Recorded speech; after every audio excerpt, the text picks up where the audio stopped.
आदरणीय प्रधानमंत्री जी की अनुकंपा से, उनकी प्रेरणा से अयोध्या धाम में हम लोगों ने इससे पहले यहां पर जगत गुरु रामानुजाचार्य की प्रतिमा की स्थापना का कार्यक्रम इसी अयोध्या धाम में संपन्न हुआ था।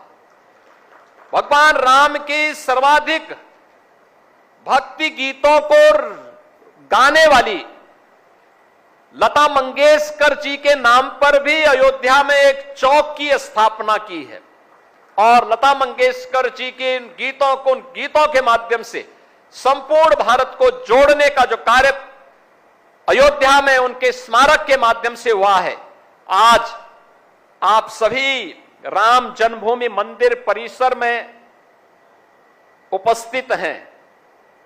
से राम जन्मभूमि उत्तर, दक्षिण, पूरब, पश्चिम हर वो लोगों के मन में एक भाव रहता था। जब राम जन्मभूमि के लिए आंदोलन चल रहा था तो जितना उत्साह अयोध्या में था उससे कम उत्साह तमिलनाडु में नहीं था। उतना ही उत्साह तमिलनाडु के अंदर भी हमें देखने को मिलता था।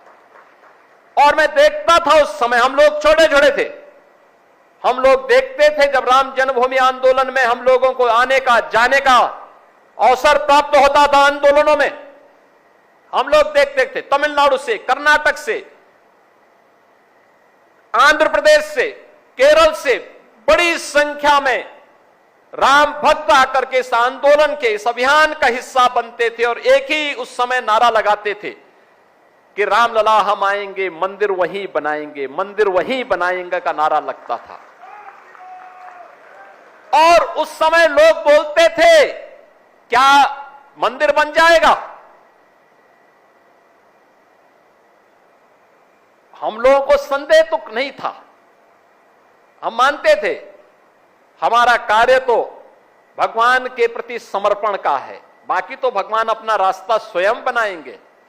और देखो, देश के अंदर मोदी जी आए तो मोदी है तो मुमकिन है यह से राम जन्मभूमि पर भगवान राम के भव्य मंदिर के निर्माण के साथ आज देखने को मिलेगा। और मुझे प्रसन्नता है कि आज आप यहां पर आए हैं और कल आपको भगवान श्री रामलला के दर्शन करने का और इस नई अयोध्या को जो प्रधानमंत्री जी के विजन के अनुरूप बन रही है, इसे देखने का अवसर प्राप्त होगा।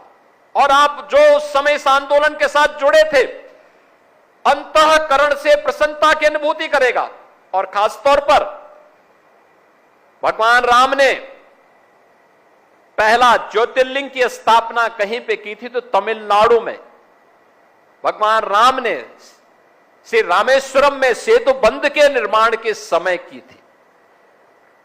और भगवान राम को अपना सबसे विश्वसनीय सखा कोई प्राप्त हुआ था तो वह, अगर कोई प्राप्त हुआ था दक्षिण भारत में, तो कृष्ण कंधा में हमारे आंजनेय पुत्र श्री हनुमान जी बजरंगबली प्राप्त हुए थे।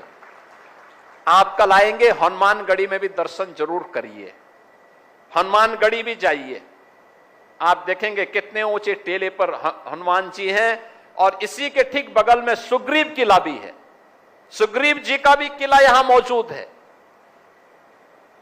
यहां पर माता सबरी की भी।